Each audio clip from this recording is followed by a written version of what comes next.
Nous dans l'évangile de Marc, au chapitre 5, verset 25, verset 30. Voilà, Marc, l'évangile de Marc, le chapitre 5, verset 25 à 30.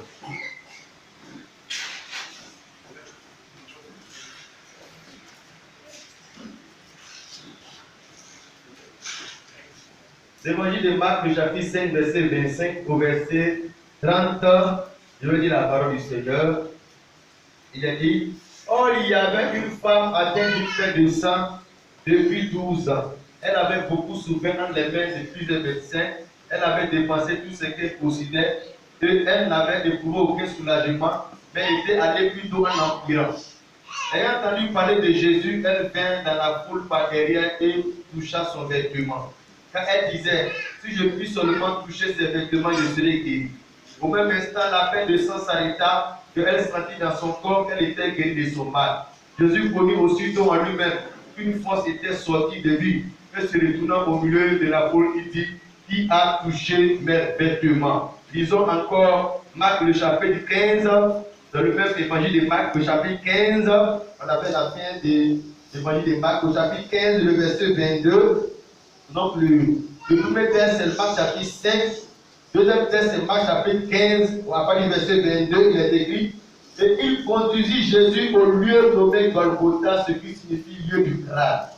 Il lui donnait à boire du vin mêlé de myrrhe, mais il ne le prit pas. Ils le crucifièrent et se partagèrent ses vêtements en tirant au sort pour savoir ce que chacun aurait. C'est la troisième heure, c'était la troisième heure quand ils le crucifièrent. Que le Seigneur bénisse sa parole dans le nom de Jésus. Dis Amen, frère. Amen, amen. Amen. Oui, frère, ce matin, nous voulons écouter la parole du Seigneur parce que la seule chose qui a créé tout ce que nous voyons, c'est la parole.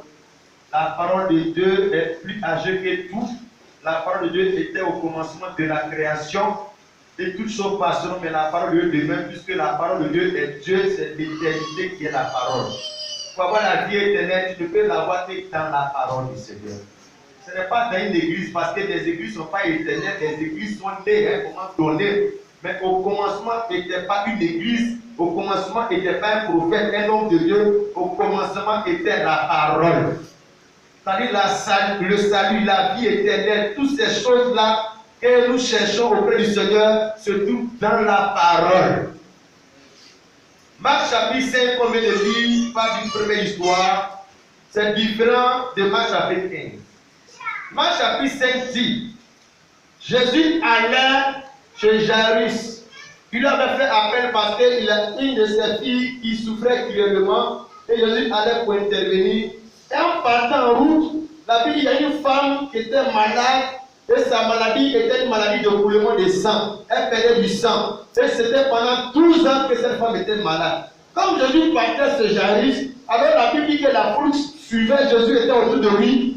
Et la femme entendit parler de Jésus. Donc Jésus n'était pas dans son programme. Jésus partait dans le programme de Jairus. Et la Bible dit, cette femme-là, elle a surgi parce qu'elle a entendu parler de Jésus. Et elle a surgi au verset 27 dit, ayant entendu parler de Jésus, elle vint dans la foule par derrière et toucha son vêtement.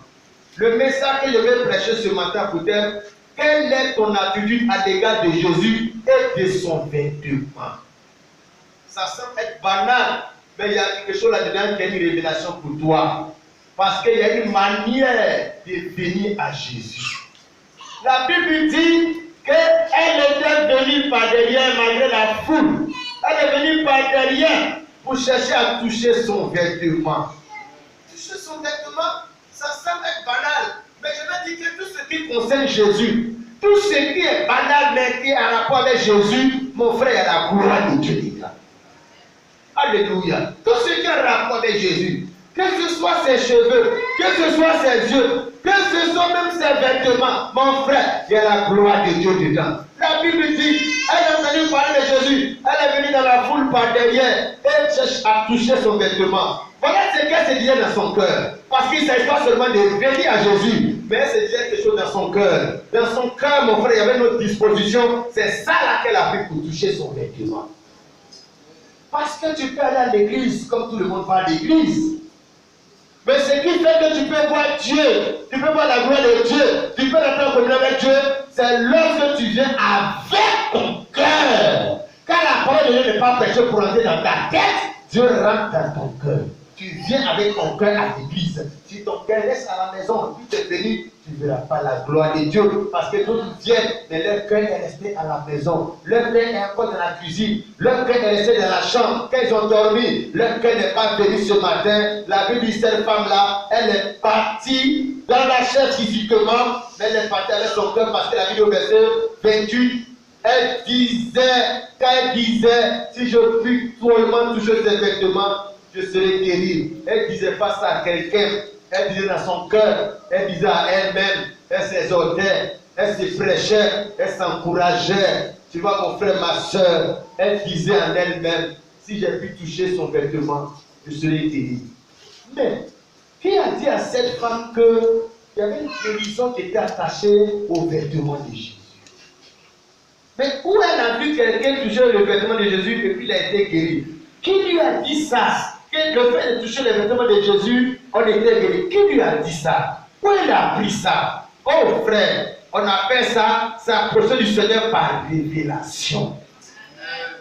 Ce qui est caché aux autres, mais qui est révélé aux uns. Les autres étaient venus dans la chair, elle est venue par révélation. Alléluia. Tu vois, elle a dit dans son cœur, si j'ai pu toucher son vêtement, je serai guéri. Et la Bible dit au verset 26, au même instant qu'elle a touché, la paix de sang s'arrêta. Elle sentit dans son corps qu'elle était guérie de son mal. Jésus connut aussitôt en lui-même qu'une force était sortie de lui. Et se retournant au milieu de la foule, il dit, qui a touché mes vêtements? Qui a su que mes vêtements là, il y a une promesse de guérison là-dedans? Qui a découvert ce secret-là? Frère, c'est par révélation qu'on est sauvé. C'est par révélation qu'on voit la main de Dieu. C'est par révélation. Si tu sais Dieu sans révélation, tu ne verras pas la gloire de Dieu. Ce n'est pas possible. Comment comprendre que Jésus est crucifié? Il y a deux brigands qui sont crucifiés de part et d'autre de Jésus. Mais comment il y a un de ces brigands qui a pu savoir que ce Jésus-là, il reviendra dans sa gloire? Qui lui a dit? Personne. Son environnement naturel, c'est l'environnement des brigands, des bandits. Là-bas, on ne parle pas de Jésus. Là-bas, on ne dit pas que Jésus vient dans son règne. Là-bas, c'est le langage des brigands. Mais qui lui a dit à ce brigand-là qu'un jour Jésus venait dans son règne? Parce qu'il a tourné ses regards vers Jésus et il a dit, Seigneur, souviens-toi de moi quand tu viendras dans ton règne. Qui lui a dit Jésus viendra un jour dans son règne? On appelle ça connaître Jésus par révélation. Mais c'était un brigand les deux. Pourquoi son ami brigand a cité Jésus jusqu'à lui aussi il était brigand? Mais qu'est-ce qui a fait que lui a changé de langage? Parce que la révélation de Dieu est venue dans son cœur. La révélation te donne de connaître la personne qui est là à la croix. La révélation te donne de connaître la valeur du vêtement de Jésus. La révélation t'amène à adorer Dieu autrement, aller à l'église autrement, à faire nos frères autrement, à chanter autrement. Même tu peux avoir une Bible. Si tu n'as pas la révélation, la Bible va t'amener en enfer parce que tu vas dire, ah mais il y a deux personnes mais qui parlent ici. Mais il y a Dieu qui parle ici, il y a Jésus à part, il y a Dieu à part. C'est par révélation que tu peux connaître que malgré tout ça, c'est un seul Dieu qui est manifeste. Et Jésus a dit, baptisez le nom du Père, du Fils et de l'Esprit. C'est Jésus qui a dit, mais c'est par révélation que tu peux savoir que après que Jésus a dit à ses apôtres, ils ont baptisé au nom de Jésus. C'est par révélation. Alors ce matin, mon frère, ma soeur, sois un homme qui va recevoir la révélation de Dieu dans son cœur. Frère Aubin, tu peux lire le psaume chapitre 119, verset 130. Il faut faire les choses de Dieu par révélation. On connaît Dieu par révélation. On ne devient pas pasteur parce qu'on est à l'école pastorale ou théologique pour aller faire des formations. On ne connaît pas Dieu comme on étudie mathématiques, grammaire, comme philosophie. On connaît Dieu, on prête Dieu par révélation. On est sauvé par révélation. C'est par révélation que tu peux savoir, frère. Ce n'est pas parce que tu es allé à l'église que tu es sauvé, que tu t'es sauvé avant la fondation du monde. Si tu connais tout ça par révélation, ça va changer la nature de ton adoration. On ne pourra pas derrière toi pour que tu viennes à l'église. Parce que tu vas servir Dieu par révélation. Somme chapitre 119, verset 130, frère, faut lire. Somme 119, verset 130. Oui. La révélation. La révélation. Et tes paroles éclairent. On n'a pas dit ta parole éclaire. Tes paroles éclairent. La parole de Dieu n'éclaire pas. La Bible n'éclaire pas. La Bible ne sauve pas. Ça n'éclaire pas. Tu peux courir, aller au marché, payer une Bible. Et puis tu n'es pas sauvé. La Bible dit, c'est la révélation de la parole. On peut acheter une Bible, on ne peut pas acheter la révélation qui est claire. La révélation là, c'est Dieu qui donne dans ton cœur pour que tu puisses le connaître. La révélation de tes paroles fait quoi? C'est ça qui est clair. C'est ça qui est la lumière.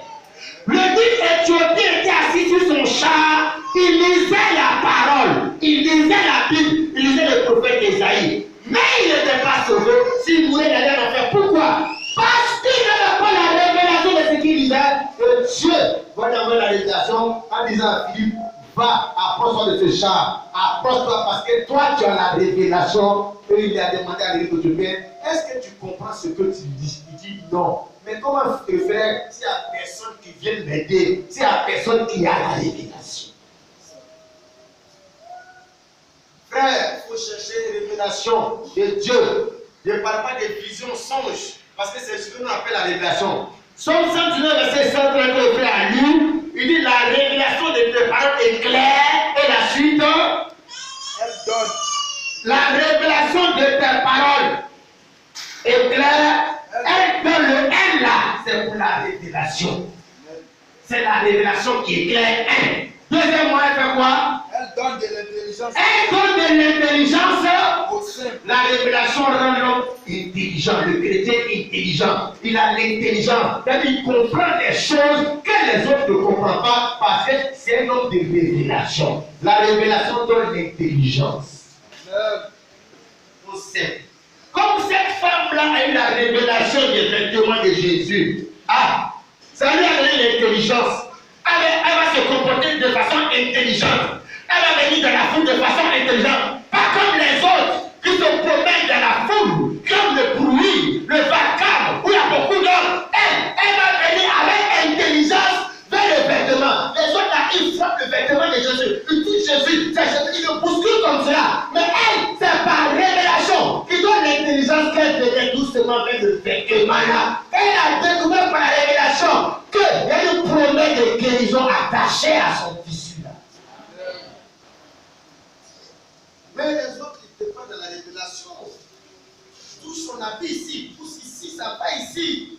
Mais elle, quand elle venait dans son cœur, la Bible dit, elle disait, si j'ai pu toucher son vêtement, je serai guéri. Dieu a mis la révélation dans son cœur que les autres n'avaient pas. Quand elle ne venait pas pour aller toucher la veste du révérend Pierre, du révérend Matthieu. Elle ne partait pas pour toucher ces hommes de Dieu, parce qu'elle a eu la révélation qu'on n'a pas besoin d'un homme de Dieu, on n'a pas besoin de l'église, on a besoin de la révélation de Jésus-Christ.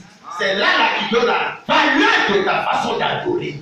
Quand les gens cherchent des prophètes, quand les gens cherchent des hommes de Dieu, les gens cherchent des cœurs de prière, les gens cherchent des églises, cette femme avait la révélation qui était rattachée à la personne de Dieu. Elle s'en foutait des hommes de Dieu.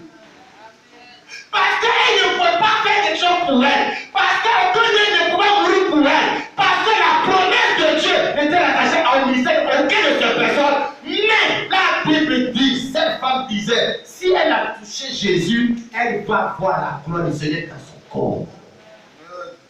Alléluia. Frère, ça c'est le premier test. Deuxième test qu'on a lu. On parle de ce même Jésus, avec le même vêtement. Cette fois-ci, ceux qui vont toucher les vêtements sont différents de la femme.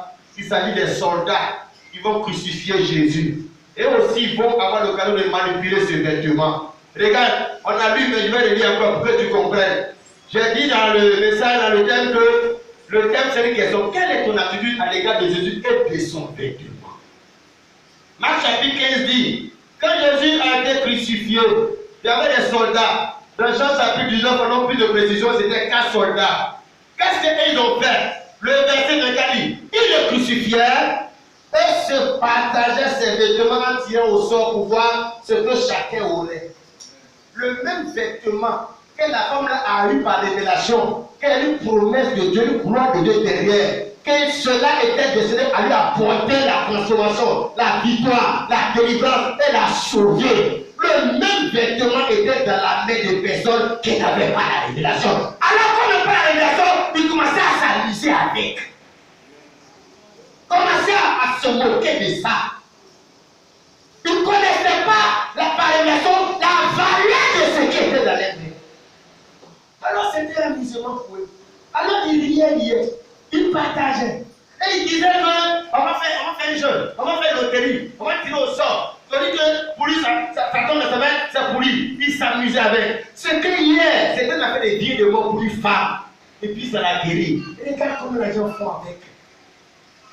C'est la même manière aujourd'hui. Affaire d'église, affaire de où il y a autant des apôtres, on mettait les gens en prison, on les crucifiait, on les frappait. Regarde comment c'est devenu dans la main des gens aujourd'hui, des chrétiens. Regarde comment les gens font affaire de Dieu. Regarde comment ils vont à l'église. Regarde comment ils écoutent la parole de Dieu. Or, à l'époque où l'église est née, où les héros étaient là, quand tu dis j'aime Jésus, ça veut dire que tu veux dire j'aime la parole de Dieu. Pourquoi? Parce que les gens sont passés, ont perdu la révélation des choses spirituelles, des choses sacrées de Dieu. Le nom de Jésus, la parole de Jésus, la louange à Jésus, l'adoration de Jésus, la maison de Dieu, les frères en Christ, les enfants de Dieu, les hommes de Dieu, les gens, ils ne connaissent plus la révélation et la valeur de ces choses-là aujourd'hui. Il y a l'église, les gens ne savent pas ce que ça veut dire. Ils ne savaient pas pourquoi ils sont à l'église. C'est pas pourquoi il est chrétien, pourquoi il est baptisé, pourquoi il a dit. Parce que les gens sont devenus des religieux, les gens de la tradition, ce n'est plus des hommes de la révélation. Quand tu n'as pas la révélation, mais tu ne devais pas intelligent, parce que la Bible dit, c'est la révélation de la part de Dieu qui éclaire, qui donne l'intelligence. Et quand tu as l'intelligence, ça veut dire que tu changes ton comportement vis-à-vis des choses de Dieu. Mais la révélation a disparu. Regarde ces soldats. Qu'est-ce qu'ils avaient dans les mains? Ce qui a guéri une femme hier de sa peine de sang de 12 ans. Ce qui a changé la destinée de quelqu'un. C'était dans les mains. Donc ils avaient quoi dans les mains? La gloire de Dieu. Ils avaient quoi dans les mains? Ce qui peut changer aussi leur destinée. Ils avaient quoi dans les mains? La même faveur qui a visité la femme là. La même faveur qui a visité ces hommes-là. C'était dans les mains. Mais quand il n'a pas, comme il n'a pas la révélation, alors c'est devenu quelque chose de banal. De vulgaire. Alléluia. C'est le même Marc qui parle de cette histoire. Marc chapitre 5. Pas de la femme, Marc chapitre 15, pas des soldats qui ont crucifié. La Bible dit que les deux groupes, les deux catégories de personnes ont eu l'occasion d'avoir entre les mains le vêtement du Seigneur. Mais les deux groupes n'ont pas eu la même attitude parce que la femme avait la révélation qui lui donnait d'avoir une considération, un respect, une attitude d'adoration vers le vêtement de Jésus. Mais les autres, non. Ils n'ont pas la révélation, donc ils n'ont pas la conception, la considération qui convient. Ils ont commencé à banaliser, ils se moquer. Il a dit qu'il est un roi. Oh, là ce que la Bible dit. Regarde ce que la Bible dit. Verset 26, Marc chapitre dit. L'inscription indiquant le sujet de sa condamnation portait ces mots, le roi des Juifs. Jésus était le roi des Juifs. Marc chapitre 2 dit, quand les mains sont venus, dit, où est le roi des Juifs? Jésus était le roi des rois. Donc le vêtement de Jésus était un vêtement royal, mais ce n'est pas révélation. Tu peux savoir que ça, c'est un vêtement de la royauté. Qu'il y a un règne qui est dedans. Mais sans révélation, ah non, tu ne peux pas savoir. Jésus était crucifié avec deux autres brigands. Ils n'ont pas bafoué les vêtements des autres brigands. Mais c'est pour Jésus, là, ils ont fait ça. Pourquoi? Le manque de révélation va t'emmener, même si tu vas à l'église, à faire de toi un ennemi de Dieu au lieu d'être un adorateur de Dieu. Le manque de révélation va amener Satan à t'utiliser contre Dieu, même si tu es un chrétien. C'est-à-dire, sans révélation, tu risques de servir le diable sans t'en rendre compte, même tu vas à l'église. Alléluia. Frère, la Bible dit, cette femme, elle est venue parce qu'elle a eu la révélation des vêtements de Jésus.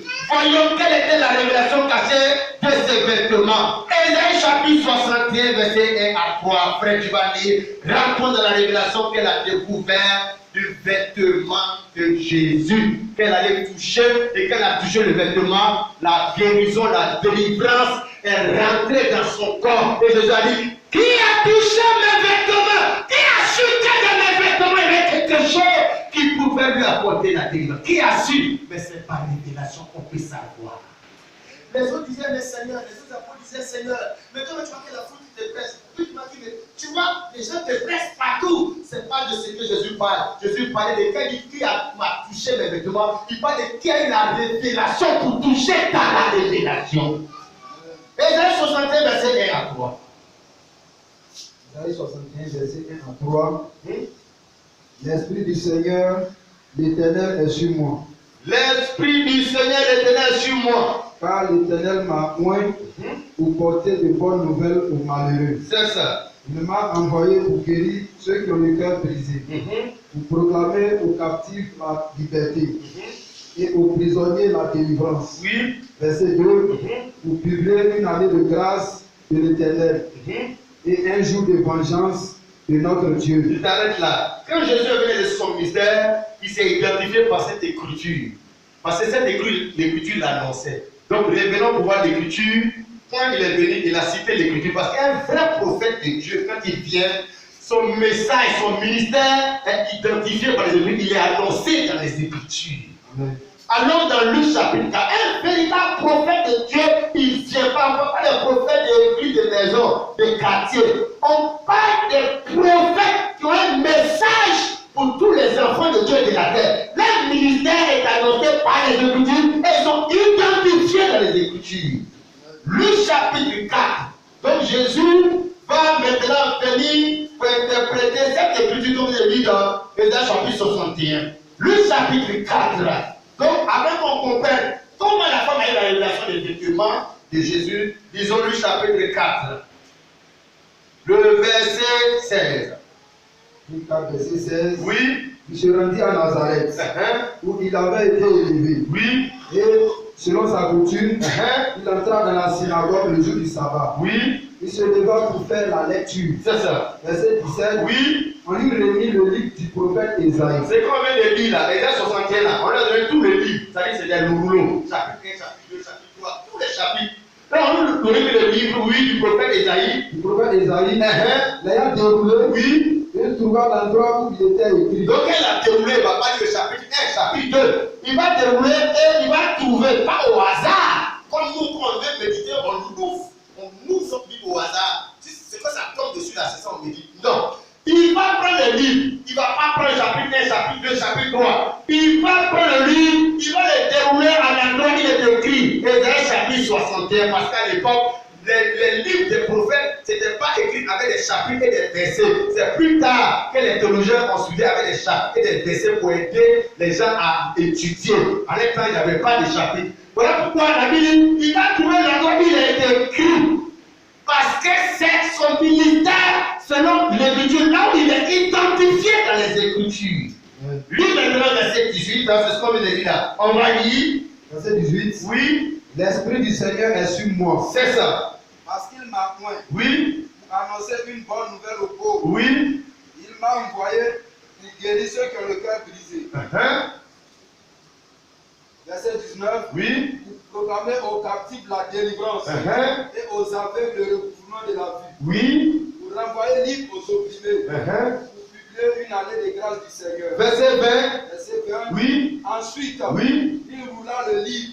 Il ferme le livre maintenant. Le remit aux serviteurs. Oui. Et s'assit. Tous ceux qui se trouvaient dans la synagogue Oui. avaient les regards fixés sur lui. Verset 21. Verset 21.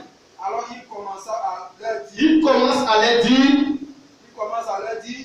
Aujourd'hui. Cette parole de l'écriture. Cette parole de l'écriture. Que vous venez d'entendre. Est accomplie. Alléluia. Pourquoi on a de voir comment la femme a eu la révélation des vêtements là? C'est ce qu'on a fait de chercher.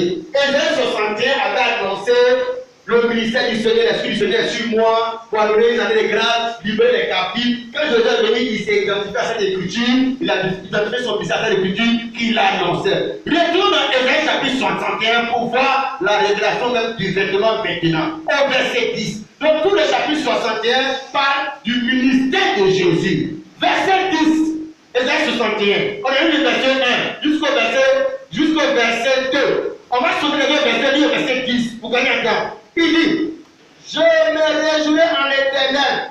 Mon âme sera ravie d'allégresse à mon Dieu, car il m'a revêtu des vêtements du salut. Il m'a couvert du manteau de la délivrance, comme le fiancé sonne d'un diadème, comme la fiancée se part de ses joyaux. Ça veut dire dans le ministère messianique de Jésus qui est annoncé dans la prophétie, le Seigneur vient avec le vêtement, donc il va revêtir les rachetés. Et dans ce passage, on entend la voix des rachetés qui dit, il m'a revêtu des vêtements du salut. Ça veut dire que le vêtement du salut appartient au Seigneur et c'est ça qu'il donne aux gens. Ça veut dire en un mot, la révélation montrait que le salut du Seigneur était symbolisé par ce vêtement. Quand la femme a identifié pour dire, si j'ai pu toucher son vêtement, je serai guéri. Parce qu'elle avait besoin de sauver de ses souffrances. Dieu fait comme l'a dit, le Père paie les sang. Elle allait sur les médecins, sur la docteur, dans tous les coins, jusqu'à ce que la révélation de Verset 61, que le salut va venir sous forme de vêtements vers elle, qu'elle va reconnaître par révélation. Elle disait, si j'ai pu toucher son vêtement, je serai guéri. Elle a touché son vêtement, la paix des gens s'arrêtait. Jésus a dit, qui a touché mes vêtements? Parce que Jésus est le salut, et le vêtement qu'il avait était le vêtement du salut. Le salut pour cette femme. Pour que tu saches qu'on est sauvé par révélation, pour que cette femme vienne pour recevoir le salut. Car la paix de ça qu'elle avait, c'était une maladie physique, mais c'est l'image de la vraie maladie de l'homme, c'est le péché. L'écoulement du sang. Elle perdait le sang. Elle allait chez les marabouts. Zéro, les docteurs zéro. Parce que cette personne ne peut en aucun cas donner le salut. Aucun prophète, même s'il s'appelle la capophilie, il ne peut pas représenter et donner le salut. La femme là, elle pouvait aller devant l'apôtre, apôtre Jean, apôtre Jacques. Parce qu'il ne peut pas donner le salut, bien que c'est des hommes de Dieu. Alléluia. Oh, cette femme-là, elle va retrouver, elle va avoir le salut. Dieu va lui donner le salut par révélation de ce que Ésaïe avait dit, que Dieu allait venir dans le salut et elle allait être revêtue du vêtement du salut. Voilà pourquoi elle a dit, si j'ai pu toucher son vêtement, je serai guéri. C'était ce vêtement, le symbole du salut que la femme-là allait avoir par révélation. Alors, quand on va dans Marc chapitre 15, les soldats qui ont crucifié Jésus, ils avaient le salut à leur portée. Le salut est à ta portée. La Bible qui est dans ta main, la Bible qui est au marché, qu'on vend, le salut à ta portée. Mais le problème, tant que tu n'as pas la révélation, tu ne peux pas jouir du salut qui est attaché à ça. Le salut était à leur portée. Ils jouaient avec, ils parlaient de ça, ils insultaient ça, ils méprisaient ça. Ils se moquaient de ça. Ils ont même tiré au sort. Ça, c'est devenu amusement, jeu pour eux. Le salut que la femme là allait avoir, comme elle a pu avoir. Jésus a dit, depuis le temps de Jean-Baptiste, le nom des cieux appartient au violent, le nom des cieux est forcé. La femme était malade, elle pouvait rester à la maison. Quand elle s'est levée avec la maladie poilée, que tu saches le salut, être sauvé, c'est pour les violents. C'est pour les gens qui s'élèvent. Parce qu'ils sont prédestinés à être sauvés. Ceux qui sont prédestinés, ce n'est pas des flemmards, ce n'est pas des paresseux, ce n'est pas des négligents. Ils ne s'asseyent pas pour dire Dieu vient les sauver. Non, ils vont dans l'esprit, c'est ça d'appelé par le salut. Elle est partie parce qu'elle sentait le salut après avoir échoué. Devant ces personnes, ces médecins a tout dépensé. Elle n'a pas été sauvée de son mal. Et la situation s'empirait. Elle a entendu parler de Jésus.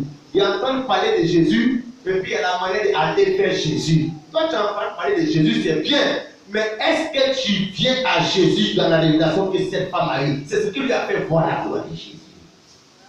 Elle a dit, si je peux toucher ses vêtements, tous ses sangs, tous ses péchés, tous ses écoulements, ses malédictions, ses envoûtements, tout le règne de Satan dans mon corps, dans ma vie, tout ça va s'arrêter parce que Il est venu pour donner le salut à l'humanité. Malheureusement, tout le monde n'a pas la révélation du salut que Jésus donne. Elle a venu dans la foule, malgré la faiblesse du corps. Oh, parce que le salut est la plus grande des choses, la plus grande des richesses. Ça ne mérite pas qu'on trouve des excuses. Non, ça mérite qu'on puisse payer un prix, qu'on puisse faire le sacrifice. Pourquoi? Parce que la plus grande chose de l'homme, ce n'est pas d'avoir des diplômes. Parce qu'il fait des sacrifices pour les diplômes, des sacrifices pour se marier, des sacrifices pour faire un travail, mais pour le salut. Pour le salut de ton âme. Il y a un prix à payer, le plus grand sacrifice à faire, c'est pour le salut. Elle est venue, elle a touché son vêtement. Et son sang, l'écoulement du sang s'est arrêté. Pendant que les autres aussi, les autres soldats avaient l'occasion d'avoir ce salut entre les mains, à les porter, ils jouaient avec, mon frère, ma soeur. Aujourd'hui, tu m'entends prêcher, tu vois, il ne faut pas jouer avec le salut qui est à ta portée. Le message que tu entends, tu as tendance à jouer avec, à ne pas prendre au sérieux, à banaliser, à jouer avec ton âme, ta vie. Regarde, Dieu donne la chance à tout le monde au même pied d'égalité. C'est par révélation maintenant que la différence se produit. Le salut est venu à toi. L'homme riche qui voulait avoir la vie éternelle, premier homme riche qui voulait avoir la vie éternelle. Frère, la Bible dit qu'il est venu vers Jésus. Il dit, bon maître, qu'est-ce qu'on fait pour avoir la vie éternelle? Jésus lui a donné tout ce qu'il faut. Mais il a manqué la grâce, la chance que Dieu lui a donnée d'avoir le salut. Il était devant la vie éternelle. Quand il a laissé, mais le salut allait ailleurs. C'est qui? C'est Zachée. Dieu donne la chance à tout le monde, au même pied d'égalité. C'est par révélation que chacun entre maintenant dans sa destinée éternelle. Frère, la Bible dit ils ont joué avec le vêtement du Seigneur, qui était le salut à les porter. Ils ont piétiné cela. Voilà pourquoi tout le monde ne sera pas sauvé. Tout le monde ne va pas aller au ciel. Pourquoi? Parce que la révélation n'est pas donnée à tout le monde. Si la révélation est donnée vers toi, il ne faut pas jouer avec. Ils ont commencé à jouer avec, s'amuser avec. Ce que tu t'amuses avec là, hier, ça a sauvé une femme. Regarde. C'est l'amusement que tu fais des choses de Dieu qui fait que ça n'agit pas dans ta vie. Sinon, Dieu est vivant dans sa parole, il est vivant à l'église. Là où deux trois sont assemblés, il est vivant. Mais si tu n'as pas la révélation pour faire les choses de l'heure sérieux, tu ne verras pas sa gloire. Mais si un autre vient dans la révélation de cette femme-là, lui verra la gloire de Dieu et puis il va te dépasser pour entrer dans le royaume de Dieu. Alléluia. Voilà la révélation que cette femme a eue là. Tu vois, la révélation que le salut était exprimé sous forme de vêtements de Jésus-Christ. Deuxième élément, deuxième révélation que cette femme a découvert, les vêtements de Jésus. Retournons dans Ésaïe chapitre 61 encore. Ésaïe chapitre 61. Ésaïe chapitre 61, verset 1 à 3. Ésaïe 61, tu es dans le chapitre 61. Ésaïe chapitre 61, verset 1 à 3. Je le lis pour toi. L'Esprit du Seigneur l'Éternel sur moi. Car l'Éternel m'a envoyé pour porter de bonnes nouvelles aux malheureux. Il m'a envoyé pour guérir ceux qui ont le cœur brisé. Pour proclamer aux captifs la liberté et aux prisonniers la délivrance. Pour publier l'année des grâces de l'Éternel et du témoignage de notre Dieu. Pour consoler tous les affligés. Pour accorder aux affligés de Sion. Pour leur donner un diadème au lieu de la cendre. Une huile de joie au lieu du deuil. Un vêtement de louange au lieu d'un esprit abattu. Donc dans le même chapitre 61, on trouve l'expression vêtement de salut. Deuxièmement, vêtement de louange à la place d'un esprit abattu. La femme avait un esprit abattu par la maladie, par l'échec répété. Son esprit était abattu. Maintenant, elle avait en face d'elle le vêtement de louange à l'Éternel. Parce que quand Dieu il a changé ta situation, ce qui te reste, c'est la louange au Seigneur. Ah, vêtement de salut, c'est le même vêtement qu'on appelle vêtement de louange, car le salut et la louange vont de pair. Là où quelqu'un est sauvé, obligatoirement la personne devient un homme qui loue le Seigneur. Puis dans le même chapitre 61, verset 11, lisons cela pour que tu comprennes. Le vêtement de louange, c'est le même vêtement qu'on appelle vêtement de salut. Verset 11 dit, car comme la terre fait éclore son germe, et comme un jardin fait pousser ses semences, ainsi le Seigneur l'Éternel fera germer le salut et la louange en de toutes les nations. Le salut et la louange. vêtement de salut. C'est le même vêtement qu'on appelle vêtement de louange. Car le salut est la louange du Père. Un homme qui est sauvé, il a du mal à louer le Seigneur, c'est qu'il n'est pas sauvé. S'il est hostile à la louange, mais pas à la maison, tu vas le voir, chaud, les choses païennes, les musiques païennes. Mais il y a l'attitude de louer le Seigneur. Louer le Seigneur, ce n'est pas forcément chanter, danser. Louer le Seigneur, c'est-à-dire faire l'œuvre du Seigneur, servir le Seigneur, adorer le Seigneur, glorifier le Seigneur, le salut et la louange, ça va ensemble. Ce qui a sauvé, automatiquement, tu deviens un homme de la louange de l'Éternel. Si tu as porté le vêtement du salut, ça veut dire que tu as porté le vêtement de louange. Comme cette femme allait toucher le vêtement de salut, ça veut dire qu'elle allait toucher un vêtement de louange. C'est-à-dire, c'est par quoi Dieu va la délivrer. Dieu va la délivrer quand elle va mettre sa main dans la louange à l'Éternel. Comment Dieu va libérer? Ça dit, cette femme-là, en train de te montrer qu'on ne loue pas Dieu parce que tout va bien. On ne loue pas Dieu parce qu'on a travail. On ne loue pas Dieu parce qu'on s'est marié. Quand cette femme était malade, ça n'allait pas. Elle est venue toucher le vêtement de la louange. Ça veut dire souvent, notre solution, on cherche pas trop ce fatigue-là. C'est de la louange à Dieu que Dieu va changer ta vie. Quand toi tu attends que ça change avec venir louer Dieu. Non. Cette femme était malade et elle est venue toucher le vêtement. Elle ne peut toucher son vêtement parce qu'elle a la révélation que c'est un vêtement de salut qui va me sauver. Et en même temps aussi, c'est un vêtement de louange. Je viens pour louer le Seigneur. Malgré la maladie de mon corps, je viens pour le louer, pour lui rendre gloire, pour le célébrer. Donc il vient qu'elle a touché la louange. La maladie s'est arrêtée. Tu peux être guéri comme cela. Ça veut dire que ta guérison est éternelle. Le salut est éternel. Le Seigneur est là, il est disponible. C'est toi qui n'es pas disponible pour le toucher dans les conditions de la révélation. Regarde comment tu viens à l'église. Une fois par mois. Quand tu es venu même une fois là même là. Regarde tous les trucs quand tu es assis. Dans ton cœur, dans ton esprit. Regarde. Il n'y a pas de louange. Louange le Seigneur. C'est même pas chanter. C'est-à-dire, quand je suis assis pour écouter, la façon dont je reçois la parole de Dieu, pour me repentir, pour changer, tout ça avec la louange. C'est pour que ça n'a pas parlé de critiquer. Regarde, louer le Seigneur veut dire laisser Dieu régner sur ta vie. Elle est venue toucher le vêtement du salut pour être sauvé, mais le vêtement de la louange parce que Dieu est siégé dans la louange, c'est en louant le Seigneur qui va me donner la victoire sur mes ennemis, régler mes problèmes. Souvent, tes soucis, tes découragés, tu dis, comme ça va pas la bonne fois, c'est pas à l'église. Regarde, c'est même en partant à l'église là même que Dieu va régler tes problèmes là. Ça, on a le droit de Seigneur même là. Or, les gens, ils se disent que non, ça ne va pas, que tu es malade, mais l'église là, c'est comme l'hôpital. On voit l'église comme si on est à l'hôpital. L'église, c'est pour les malades. C'est ceux qui sont brisés comme cette femme là. Ceux qui sont fatigués, chargés, parce que c'est dans la maison de Dieu, de la louange, de la parole, de la prière. C'est dans cette ambiance que cette femme est venue. Elle n'est pas venue dans l'ambiance de la foule comme les autres.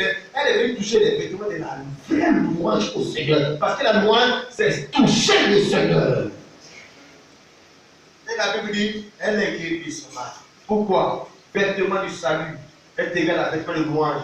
Là où on dit que tu es sauvé, ça veut dire que tu es sauvé pour louer le Seigneur. Là où quelqu'un dit qu'il est sauvé, et puis il ne peut pas louer le Seigneur, ne peut pas adorer le Seigneur, célébrer le Seigneur. Louer le Seigneur veut dire glorifier, louer, donner des louanges.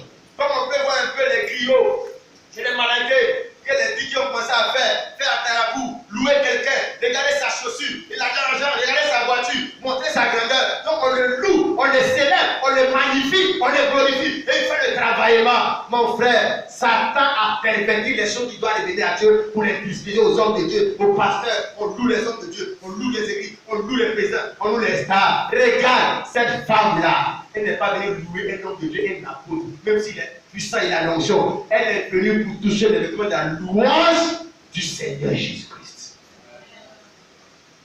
Amen, amen. Oh, cette louange-là était dans la main des soldats. Ils allaient porter des vêtements de louange. Et ils ont commencé à se moquer de ça. Commencé à rire de ça. C'est devenu comme du jeu. Oh frère, la louange à l'Éternel. Ces choses glorieuses et merveilleuses. Louez le Seigneur. Nous aujourd'hui, on a tout bien défini. Pour nous, la louange, c'est qu'on chante chaud. Quand on chante doucement, la musique est doucement, on appelle ça adoration. Non, devant Dieu là, tout ça là c'est louange, tout ça là c'est adoration. Les offrandes que tu fais, on appelle ça la louange. Tu loues Dieu avec ton argent, tu loues Dieu avec tes biens, tu loues Dieu avec ce que tu es, tu loues Dieu avec ce que tu as. Tu chantes ses merveilles, il t'a sauvé, il t'a pardonné, il t'a gardé. Ta présence exprime la louange à l'Éternel. Mais quand il va arriver pieds d'or, ma présence n'est plus une louange. Alléluia. Gloire au Seigneur. Tu dois être capable de louer Dieu même dans ton corps. S'habiller, c'est une louange à Dieu parce que le corps appartient à Dieu. Voilà pourquoi, quand tu as porté des habits collants et sexy, tu n'es plus en train de louer le Seigneur. Louer, c'est pas les chanter à l'église. Louer, c'est ta manière d'être et de faire devant les gens. T'habiller même est une louange au Seigneur. Comme tu peux t'habiller pour louer les sirènes des eaux des familles Ouattara. Tu vois, frère, elle est venue toucher les vêtements de la louange. Et le Seigneur dit, qui a touché mes vêtements? Qui a touché? Elle a mis sa main dans la louange. Elle a mis sa part dans la louange. Elle n'est pas restée à la maison. Rester à la maison, ce n'est pas la louange au Seigneur. Rester à la maison, elle peut le faire pour dire, Dieu même sait que je suis malade. Dieu même sait que je suis malade. Rester à la maison malgré la maladie, tu n'es pas en train de louer le Seigneur. En venant avec la maladie dans la foule, elle est en train de louer le Seigneur, même dans la maladie. Elle est venue toucher le Seigneur, elle a dit, si j'ai pu le toucher sur l'église, ça veut dire, si j'ai pu mettre ma main dans la louange, dans les vêtements de louange, si j'ai pu participer à la louange, si j'ai pu prendre ma part dans la louange, le Seigneur me guidera. Oh, alléluia. Quel médicament, quelle guérison. Pour arrêter d'aller des camps de prière, oui, les hommes de Dieu. Regarde, le Seigneur Jésus est vivant, il est réel. Jésus-Christ n'a pas changé. Mais c'est la manière des gens de s'approcher du Seigneur qui a changé. La manière des gens d'aller à l'église qui a changé. Et ils cherchent des hommes de Dieu. Cette femme-là, il y avait plein d'apôtres qui étaient là. Elle n'a pas calculé un. Elle est venue vers le Seigneur parce qu'à lui seul appartient la louange. Et on ne loue pas Dieu gratuit. On ne loue pas Dieu cadeau. Celui qui loue le Seigneur, qui le loue convenablement. En retour, la vie du Seigneur a senti qu'une force est sortie de lui. Une force est sortie de la louange pour rentrer dans le corps de celui qui sait louer le Seigneur. Amen, amen. Et là, c'est qu'il va te montrer un passage des Écritures. Alors, on prend Ésaïe chapitre 12, verset 2. Je vais te montrer quelque chose que tu comprennes, mais louer le Seigneur. On nous a déformé la religion. Les églises nous font croire que c'est à l'église on loue le Seigneur. Et les gens sont en train de louer le Seigneur. Louer le Seigneur, mais c'est un style de vie de chaque jour, la louange. Ta coiffure est une louange. Qu'est-ce que ton maquillage là, c'est une louange à l'Éternel? Ça loue quoi? Ça loue les stars américaines d'Hollywood qui font des films. Ces païens là, ça loue les artistes, les stars qui chantent pour eux. C'est ce que ça loue. Tu dois louer. Quand tu es devant ton miroir, tu t'habilles, tu te maquilles là. Quand tu sors là, tu te regardes dans le miroir de la parole de Dieu, la Bible, et puis tu sais que non, tu loues le Seigneur. Ta beauté loue le Seigneur. Frère, tu peux lire. Ésaïe 12, verset 2. Elle est venue toucher les vêtements de la louange parce que quand tu connais par révélation les vêtements du salut, tu dois connaître par révélation ce qu'on appelle la louange. Frère, Ésaïe 12, verset 2. Ésaïe 12, verset 2. Oui. Voici, Dieu est ma délivrance. Dieu est ma délivrance. Délivrance là. Délivrance là. C'est pas quand tu vas, les pris pour toi, tu tombes. Ce qu'on doit faire, quoi, c'est la délivrance. La délivrance, c'est une personne, c'est Dieu dans ta vie qui est la délivrance. Si le Seigneur dans ta vie, il dit, aucun démon ne peut habiter à lui parce que Dieu n'habite pas dans le couple avec les esprits. On va prêcher pour que, comme on a prêché la fois passée, pour que tu sois formé en vous. Si Jésus-Christ est formé en toi, tu es délivré. Au fur et à mesure que tu marches, mon frère, tout ce qui avait reçu ta vie, ça tombe parce que la délivrance, c'est Dieu lui-même dans toi. Frère, tu peux dire, le Seigneur est ma délivrance. Je serai plein de force. Je serai plein de force. Et je ne craindrai rien. Et je ne craindrai rien. Parce que Dieu, ma délivrance, c'est une personne. Dieu est ma délivrance. Je n'ai plus de démons à craindre. Oui. Car l'Éternel est ma force. L'Éternel est ma force. Et le sujet de mes louanges. Et le sujet de mes louanges. Mais moi, à quel mot? C'est au pluriel, avec les choses au singulier. Mène-moi, c'est au pluriel, mène-moi. Que tu comprennes. La louange à Dieu, là, ici, on dit les louanges, il y a plusieurs louanges. Les offrandes, là, sont une louange. S'habiller aussi est une louange. Aller à l'église est une louange.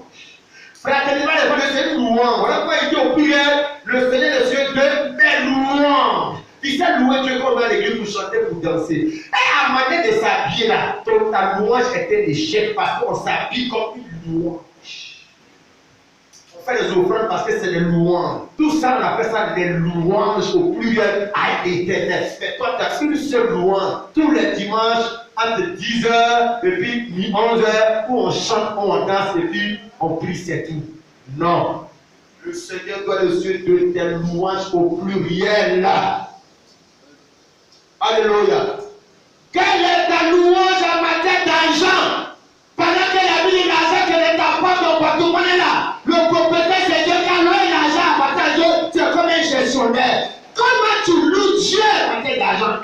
Comment tu loues Dieu en matière de vestimentaire? Puis le vestimentaire de beauté. Comment tu loues Dieu? Parce que la Bible dit ton corps ne t'appartient pas. Donc ton corps là doit servir à louer le Seigneur le propriétaire. Tu vois frère, cette femme a eu la révélation des vêtements de louange, ce que c'était la louange. Alléluia. À l'école, ma façon d'étudier doit être une louange. Quand je fais l'interrogation des devoirs, que je ne connais pas, mais que je regarde sur mon camarade, et puis on prend une feuille, je prends la tête, je regarde, et puis je copie. Qu'est-ce que je dois faire? Je ne suis pas en train de louer le Seigneur. Mais quand j'ai étudié à la maison, je suis venu, et puis on a les devoirs, je connais. Il y a d'autres que je ne connais pas. Ce que je ne connais pas, je ne connais pas. Quand je ne connais pas, même si je n'ai pas la moyenne, j'ai loué le Seigneur parce que j'ai gardé ma crainte de Dieu dans la parole. On appelle ça la louange à l'éternel. Cette femme est venue, elle est la révélation que les vêtements du Seigneur, c'est les vêtements de louange. Elle est venue pour toucher ces vêtements pour que la grâce de Dieu de la louange pour rentrer à elle, pour qu'elle soit avec ma soeur, mon frère. Loue le Seigneur honnêtement dans tes études. Dieu va faire arrêter l'écoulement des sang dans tes affaires et tes affaires parce que tu sais louer Dieu dans ce domaine. Il ne faut pas aller à l'église pour aller à l'église. Quand on finit l'église et puis tu deviens n'importe quoi. Puis tu es comme un païen, tu es un menteur, un voleur. Tu vois, tu es n'importe quoi. Quand on va à l'église, tu es bien habillé. Quand on sort de l'église, tu es mal habillé. Regarde, tu ne connais pas par révélation ce qu'on appelle la louange au Seigneur. Ce n'est pas par un jour, un lieu où c'est la sang qui est la louange. Ta vie de tous les jours, c'est l'expression de la louange à l'éternel. Et dans tous les domaines, tu sais louer le Seigneur. Amen, amen. Oh frère, voilà ce que je viens d'apporter. Somme 145, verset 3. Frère, il faut louer le Seigneur. Pourquoi? Parce que tu es sauvé. Si tu as les vêtements de salut, c'est que tu as les vêtements de louange. Si tu as touché celui qui porte les vêtements de salut, c'est que tu as porté celui qui porte les vêtements de louange. Tu vois, tu es sauvé pour savoir louer le Seigneur. Louer le Seigneur, c'est pas musique chaud, qu'on danse et puis après, c'est fini. Non. Louer le Seigneur, c'est un style de vie, manière de vivre où Jésus-Christ, notre Seigneur, est glorifié dans tous les secteurs de ta vie. Frère, tu peux lire le psaume 145, verset 3. Psaume 145, verset 3. Oui. L'Éternel est grand. L'Éternel est grand. Et très digne de louange. Et là, il a dit l'Éternel est grand. Et puis ce qu'il a dit, est très digne de louange. Il ne dit pas est digne de louange, il dit très digne de louange. Ah, ça veut dire que louer Dieu là, c'est pas petit boucan, c'est pas musulman. On dit qu'il est très digne. Mais où tu as mis ton trait là? Il est très digne de louange. On doit très le louer. On doit le louer bien. On doit beaucoup le louer. Pourquoi? Si tu as la révélation de la louange, c'est que tu as la révélation d'être guéri. Comme la femme d'être délivrée. Parce que c'est dans la louange à l'Éternel que Dieu il se souvient de tous ces hommes, ces femmes, malgré les fardeaux. Et ça, le Dieu, il va savoir te décharger. Paul et Silas en prison. Allons dans le livre de Actes des Apôtres, chapitre 16. Frère, il ne faut pas aller à l'église pour aller à l'église. faut avoir la révélation d'abord de la façon dont tu t'approches pour toucher le vêtement du salut et la loi, la façon dont tu t'approches du Seigneur. Les soldats, les choses sacrées, ils s'amusaient avec. Ils banalisaient, c'était devenu un jeu, c'était devenu un amusement. Il ne faut pas ça au sérieux. Ils peuvent faire les affaires au sérieux, les amants au sérieux. Aller louer Dieu à l'église là, aller louer Dieu dans sa vie là. Ils ne prennent pas ça au sérieux. Et puis que Dieu les bénisse, Dieu les élève. Comment Dieu te va t'élever quand tu es incapable d'élever Dieu à le louer? Amen, amen. Frère, lisons les Écritures. Il a dit l'Éternel est très digne de louanges. Très digne de louanges. Il y a donné l'écriture tout à l'heure. Actes des Apôtres chapitre 16. Les apôtres. C'était les apôtres, hein. Mais ce n'est pas avec le groupe musical. Pour eux, là, à l'époque, ce n'est pas le groupe musical qui loue le Seigneur, qui adore. Non. Tout ça, là, aujourd'hui, on a créé ça. Ça doit aider le peuple. Les gens qui sont là pour conduire le peuple à louer le Seigneur, mais c'est lui comme des concerts, les autres sont assis et puis les gars concerts, les gens qui chantent, qui dansent, qui sont assis. On aurait dit ça puis galvaniser les gens comme si c'était fait au des armes de David, et le peuple entraîné un premier accord pour louer le Seigneur. Ça veut dire les gens paresseux. Plus les gens ne chantent pas, parce qu'on entend piano, micro, la voix des gens, là ça coupe la voix des gens. Donc on n'entend pas les voix. Autant les apôtres, il n'y avait pas courant, il n'y avait pas batterie, il n'y avait pas de micro.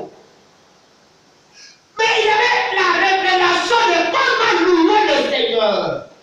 Non pas comme cette femme pour que les maladies soient guéries, mais comment louer le Seigneur pour que les portes des prisons, pour que ta prison, la prison dans laquelle tu es, la prison là soit ébranlée. Amen, amen. Allez, les apôtres, il ne faut pas chercher délivrance. Délivrance, ça dit toi-même tu peux opérer.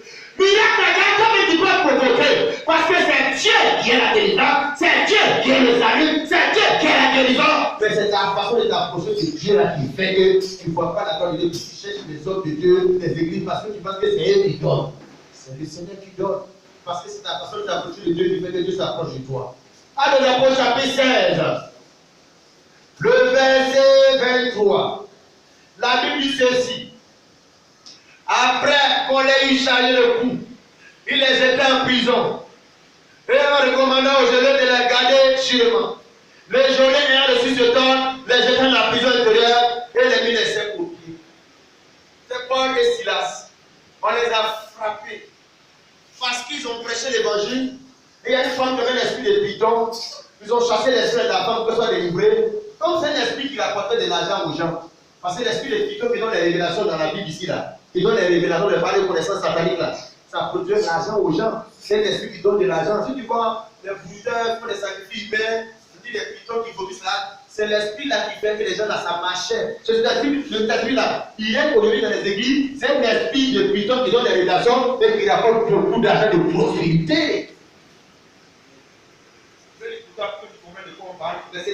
Comme nous allons au lieu de prière, une semaine qui avait l'esprit de prison, c'est qui a des binans, procurer un grand profit à se mettre bien au-devant de nous. Et ce qui a nous su, Paul et nous, et criait. Ces hommes sont les serviteurs de Dieu très haut, et ils vous annoncent la voie du salut. Elle dit cela pendant plusieurs jours. Paul fatigué se retourna et dit à l'esprit, je t'ordonne au nom de Jésus de sortir d'elle, et il sortit à lui-même. Les maîtres de la servante, voyant disparaître l'espoir de leur gain, se saisirent de Paul et de Silas et les traînèrent sur la place publique devant les magistrats. Voilà le problème.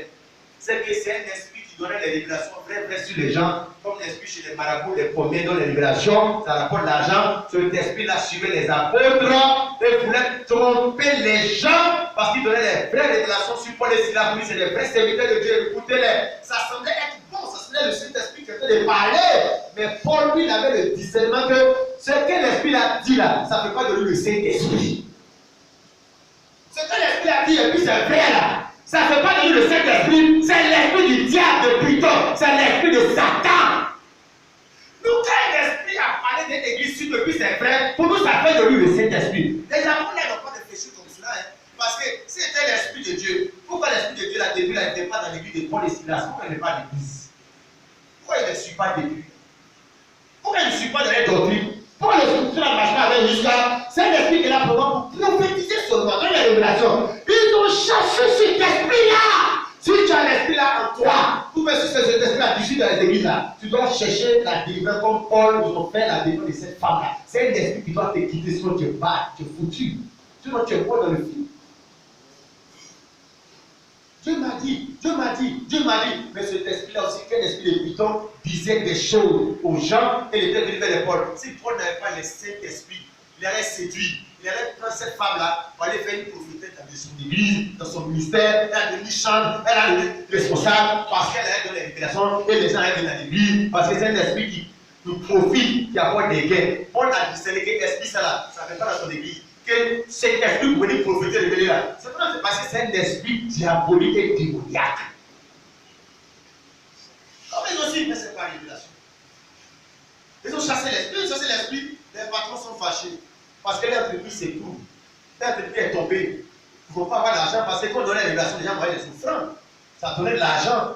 Et voient que les gains s'écoulent. Et c'est une affaire de business. Ce n'est pas sauver les gens, c'est business. C'est rapporter de l'argent, c'est la gloire ils cherchent. La Bible est à cause de ça. Ils ont attrapé Paul et Silas. Ils sont les calomniés, mis des mensonges sur eux. On les a placés, on les a doutés, on les a frappés, les chicotés, les a jetés en prison. Frère, heureusement que sur la terre, il n'y a pas de justice. En Côte d'Ivoire, il n'y a pas de justice. Il n'y a pas de magistrats, il n'y a pas de tribunaux qui vont rendre justice. Heureusement qu'il y a un Dieu dans le ciel qui rend justice. Auquel tu peux te référer. Si tu es victime d'injustice des hommes, de ton mari, de ta femme, des gens, mon frère, il faut servir Dieu dans la justice, dans la légalité. Si tu as trouvé les difficultés, les problèmes d'argent et tout ça, Dieu va te secourir là, maintenant, va te mettre. Paul et Silas en prison à cause de l'œuvre de Dieu. Verset 23 dit, on les a chargés de coups, on les a frappés, chicotés, on a mis les chaînes à leurs pieds, on a mis les chaînes sur les mains. Ah, donc si louer Dieu, louer Dieu, c'est quand on danse là. Est-ce qu'ils pourront louer Dieu? Le diable les fait penser que, comme aujourd'hui, quelqu'un là, si les mains sont attachées, si les pieds sont attachés, si on les a frappés, tous les corps les fait mal là, ils ne pourront pas dans l'église, ils ne pourront plus louer Dieu, ils ne pourront plus faire l'œuvre de Dieu. Ça, c'est les chrétiens d'aujourd'hui, on peut les faire ça. Mais non, louer Dieu là, ce n'est pas une affaire de corps. Tous les corps les faisaient mal. Les pieds étaient dans les chaînes. Il n'y a pas de lumière là-bas. On les a mis dans la prison intérieure, dans le noir. Mon frère, quand les épreuves, quand le diable se lève contre toi, maladie, difficulté, tout ça là, pour te briser là, c'est là la loi de Dieu se doit soit déclenchée. On ne loue pas Dieu parce que ça marche, parce que ça va.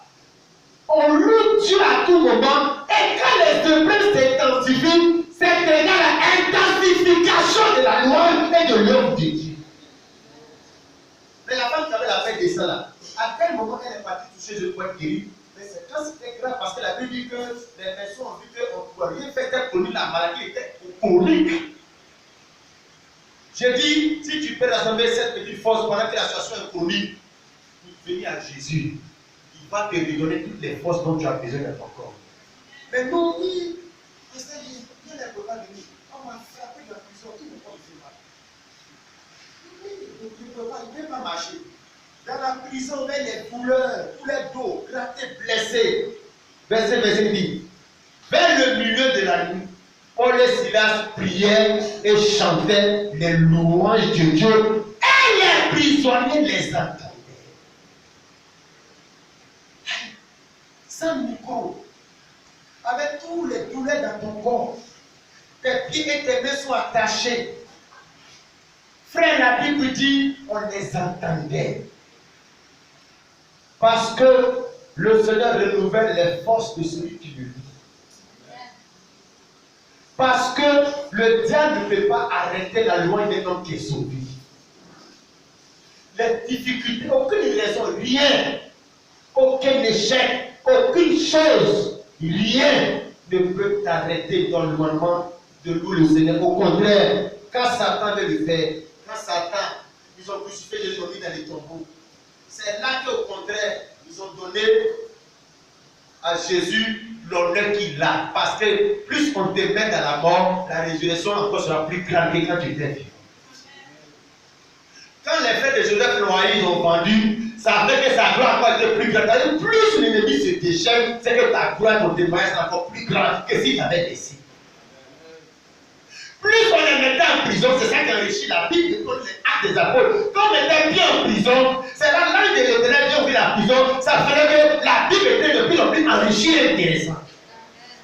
Quand Paul est là, on les a frappés, on les a mis en prison, c'est ça qui va faire que non, c'est lui qui est intéressant parce qu'on va découvrir que la prison qu'ils ont bâtie avec des bétons, avec des pierres, ils ont pris les caniveaux, ils ont tiré. Ils ont construit une prison de la ville là. En une seule nuit de louange, on va se casser. Frère, prions que Dieu nous donne des chrétiens de révélation, sortant de la religiosité, de la dénomination, de toutes sortes de traditions qui font qu'on ne peut plus voir la gloire de Dieu. La Bible dit, étant en prison, au milieu vers le milieu de la nuit, où les gens dormaient, les gens en bonne santé dormaient, et les gens malades frappés, humiliés, ils vont se lever. Pourquoi? Parce qu'ils ont la révélation de ce que c'est que louer le Seigneur. On ne loue pas Dieu quand on a eu son examen seulement. Peut-être c'est ce que tu attends. Venez louer Dieu quand les affaires vont marcher.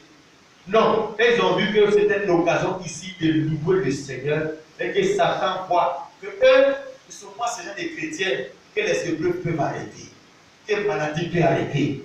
La Bible dit ils ont commencé à prier et à chanter au pluriel les louanges à Dieu. Au pluriel. Nous, notre louange n'a plus de pluriel. C'est le dimanche seulement. C'est l'église singulier. Singulier là même là. Eux là même en entrant dans l'église. Eux là, les louanges, il y a S à la fin. Pour nous, il n'y a pas S, c'est eux, louange. Mais le eux là même là, c'est en train de s'effacer encore. Eux, ils chantaient les au pluriel des louanges de Dieu. Aïe! Pourquoi de Dieu t'a frappé là? Tu les loues comment? Quel est le sujet? Parce que pour eux, là, ça là, c'est des sujets de louange. Et à cause du Seigneur, ils sont en train de subir ces situations.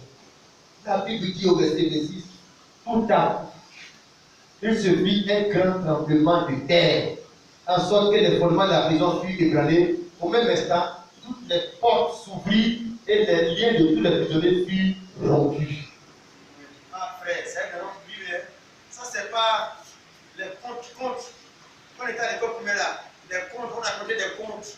Le lièvre. On dit le poulet par là à la panthère. Et la panthère dit, ça c'est des contes. Mais la Bible n'est pas un conte, la Bible c'est des faits réels qui ont été vécus dans l'histoire. Et la Bible dit, le Dieu qui a fait cette histoire, il est le même aujourd'hui. C'est toi qui n'es plus la même personne. C'est toi qui as chanté la louange. Sinon Dieu, il est le même. Il est prêt encore. La Bible dit, ils ont commencé à chanter la louange du Seigneur et tout à coup. Parce que la vraie louange produit le tout à coup. La femme qui a toujours le vêtement du Seigneur, il y a eu tout à coup dans son niveau. Tout à coup, la paix des sens s'arrêta. Tout à coup.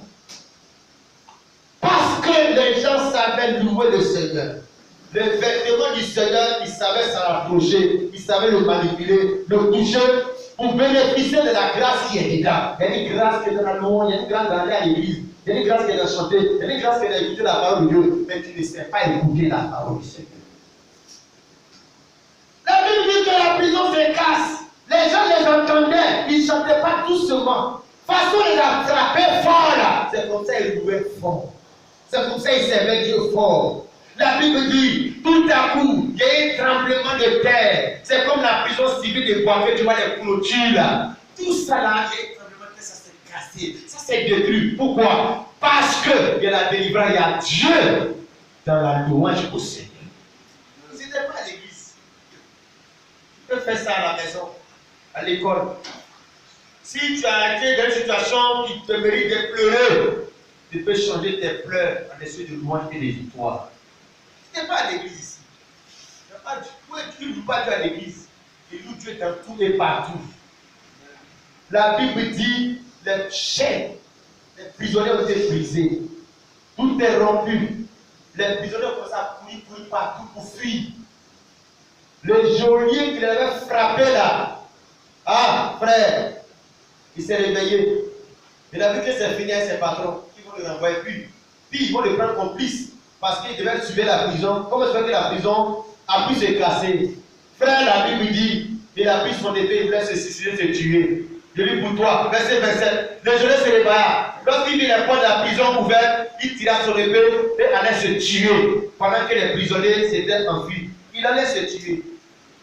Lui qui frappait tout à l'heure les portes, et Silas, lui-même veut se tuer. Pourquoi il veut se tuer? Parce que la louange emmène Dieu à résoudre la situation contre tes ennemis. La louange tue tes ennemis. Louer Dieu là, ça tue les sorciers. Il n'a pas fait prier de combat, prier de combat. Il priait et puis il chantait le nom du Seigneur, puis il louait le Seigneur. Ça fait que le monsieur qui les frappait tout à l'heure là, l'épée qu'il a pris pour les menacer là, le monsieur ne voulait se suicider. Si tu es quelqu'un qui sait prier Dieu, qui sait louer Dieu, il ne faut pas t'occuper de ta tante, des sorciers, il ne faut pas les regarder. Il faut chercher que pas Dieu va te donner des révélations si les sorciers de ta famille peuvent te manger. Laisse te donner la révélation pour savoir du louer. Tes ennemis vont se tuer quand Dieu te aime. Et pourquoi si tu ne les connais pas? Toi non.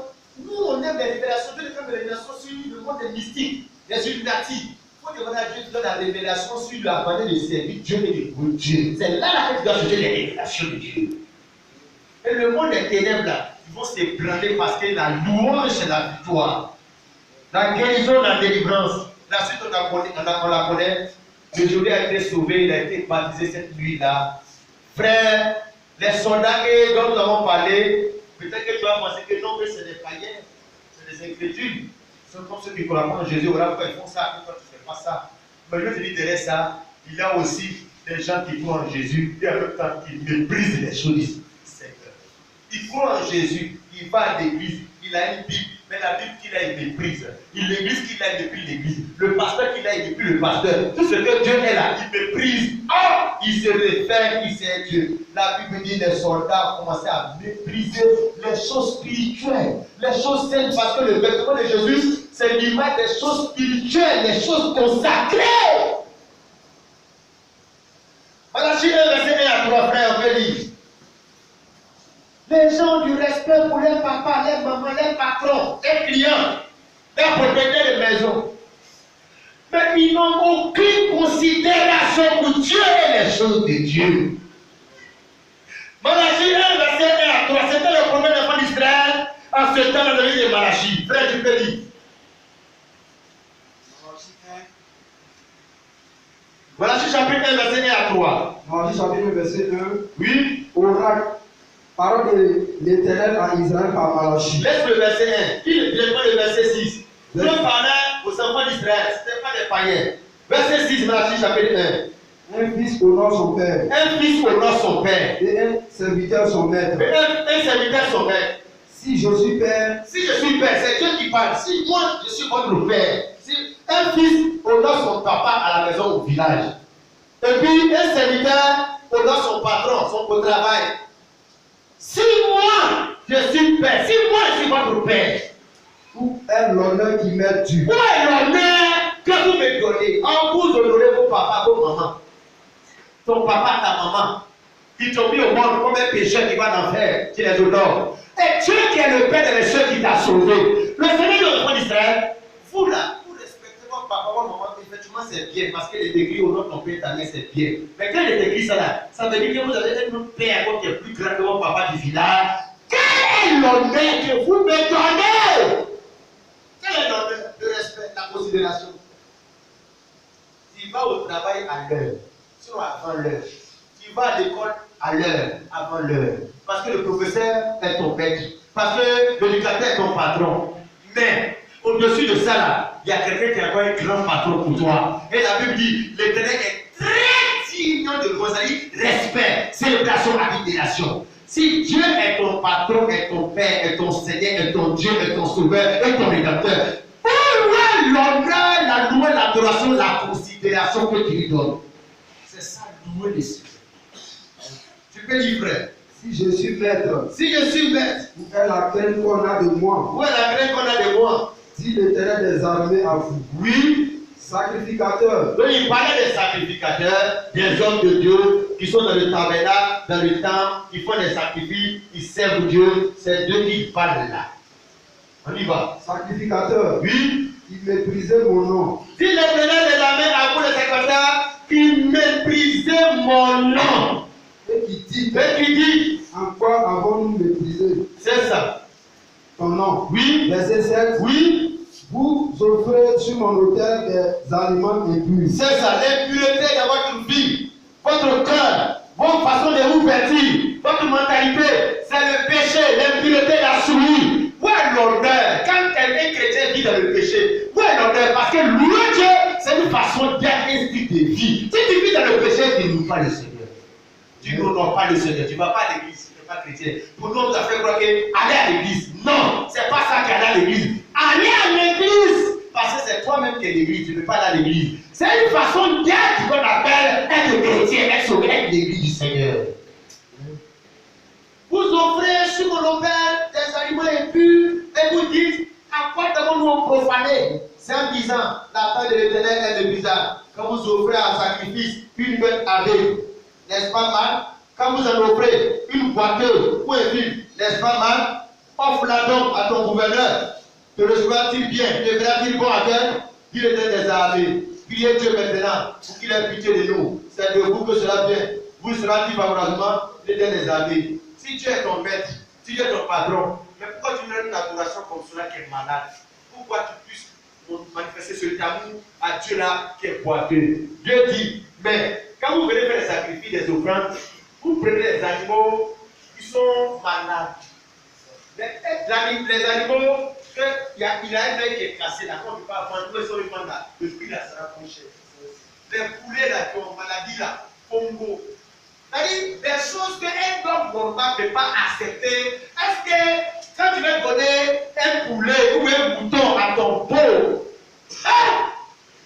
tu regardes la personne à qui tu donnes et puis tu prends le gros bélier pour donner beau, vraiment c'est mon beau-père. Quand le beau-père prend le mouton là, il est fier de toi. La Bible dit, c'est pour ça que l'Israël faisait à l'égard de Dieu.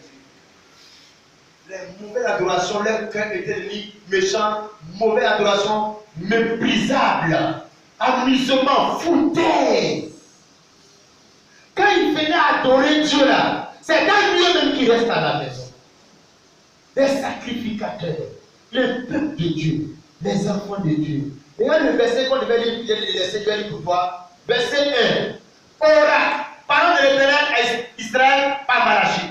Je vous ai aimé, dit l'Éternel. Et vous dites, encore nous as-tu aimé? Et ça ne dit pas, frère de Jacob, dit l'Éternel, cependant, j'ai aimé Jacob, et j'ai haï, et j'ai de la haine pour Esaïe, j'ai fait de ces montagnes une colline, une solitude, j'ai livré son état au chacal du désert. Regarde, Dieu dit ça d'abord pour dire, regarde, vous là, enfants d'Israël, je vous ai aimé. Vous êtes descendants de Jacob. Jacob est né sur moi, son frère Esaïe. Moi, j'ai haï Esaïe, et puis j'ai aimé Jacob. C'est pour dire, vous là, vous n'êtes pas seuls sur la terre, vous n'êtes pas seuls dans votre village, vous n'êtes pas seuls dans votre famille. J'ai haï les autres là. J'ai décidé de ne pas les aimer pour les laisser aller en enfer. Mais toi non, je t'ai choisi pour t'aimer. Puis c'est elle là, c'est elle qui se fout de Dieu après. Souvent là même là, il faut regarder bien. Hein. Souvent dans la Bible, quand tu lis, quand Jésus venait chez les prostituées, il remarquait que les publicains, les prostituées, les païens avaient beaucoup de respect pour Dieu que même les gens qui allaient dans le temple. Les gens qui vont à l'église là, ils se foutent beaucoup plus de Dieu même que les musulmans, les païens. Les païens même ne veulent pas l'église là que Dieu existe. Ils savent qu'il y a des choses qu'on ne fait pas. Il ne va pas à l'église, il met une certaine moralité. Ils ont les musulmans qui respectent l'imam. Mais les chrétiens là, et les pasteurs, quand il y a des pasteurs comme ça là, la femme du pasteur, la femme du pasteur, ça dit, regarde dans les croyances, les féticheurs, un féticheur, il fait sacrifice pour toi, tu vas te laver au cimetière. Est-ce que tu peux le critiquer, aller discuter avec lui? Tu vas chier sur toi d'abord avec les mots. C'est-à-dire, dans ces choses-là, les gens disent la considération pour ces choses qui amènent en enfer. Et pour la chose même, et pour les prêtres, les gens qui font ces choses, on va voir les féticheurs. Mais c'est dans les choses de Dieu, dans les choses de Dieu, que les chrétiens font comme ça, comme au temps des Malachie. Tu peux aller faire sacrifice de fétiche, le combien dans les génies sont sur lui, et puis pendant qu'il fait sacrifice, tu es là, tu dors. Non, tu ne peux pas, c'est pas possible. Où les djinns sont sur le gars là. Mais toi, même de fois, tu t'appelles, tu as vu, tu es fuis. Et puis tu es là, et puis tu dors. Quand tu as te levé, tu te dis comme un chat. Va te transformer. Non, mais tu as peur, le monsieur même là. Il ment même, il fait du bruit. Il tape comme ça. Tu te dis ça là-bas, va faire mon travail. Ça a marché, ça a réussi, ça prend. Qui te dit, il faut coucher avec ta maman? Les gars, ils vont payer bêtement. Parce qu'on ne discute pas avec eux. Si tu te dis d'aller au cimetière, tu dois là-bas, minuit. Les gens, même des DG, des papas, des instituteurs, des boss. C'est là va les papas et pas ça. C'est méga ça. Mais quand plus tard, ces gens-là, Dieu les a aimés de l'amour de Jésus pour les sauver. Quand les gens deviennent chrétiens. Normalement, pour ce qu'il a fait hier dans le monde, ça devait enrichir mon adoration de Dieu dans la vérité. Ah! On ne doit pas me demander pardon pour venir à l'église. Parce que dans ces fétiches où les pasteurs vont les féticher les marabouts, il y a des gens pasteurs vont les marabouts, quand ils vont soumettre, ils ont mort dedans. Mais toi, tu n'es pas mort dedans parce que depuis le Dieu dans sa main sur toi. Fais sacrifice, amour, boutage. Il y a des jeunes là, ils ont fait ça, ils sont devenus fous sur les séquelles. S'il n'est pas mort, mais il est fou. Quand tu as touché à ces choses-là, tu as fait ça. Tu ne peux pas rester dedans. Pourquoi? Parce que depuis toujours, toi-même, Dieu t'a élu. Quand tu as découvert l'amour de Dieu, de tout ça là, que Dieu t'a sauvé, t'a aimé, et puis t'a positionné dans sa maison. Ah, frère. Sur les cotisations, l'argent, évangélisation. On va y parler au carrefour. Mais c'est ça, on dit, à l'époque des Israël, ils amenaient des animaux bancals, handicapés, des animaux que eux-mêmes, les papas, les patrons ne peuvent pas prendre. Et puis ils envoyaient ça à Dieu. C'est comme ça qu'il dit qu'il adore Dieu. Adorer Dieu, c'est le considérer, l'honorer, le respecter par-dessus. Et Dieu dit, mais vous méprisez mon nom. Moi, j'ai laissé Esaü.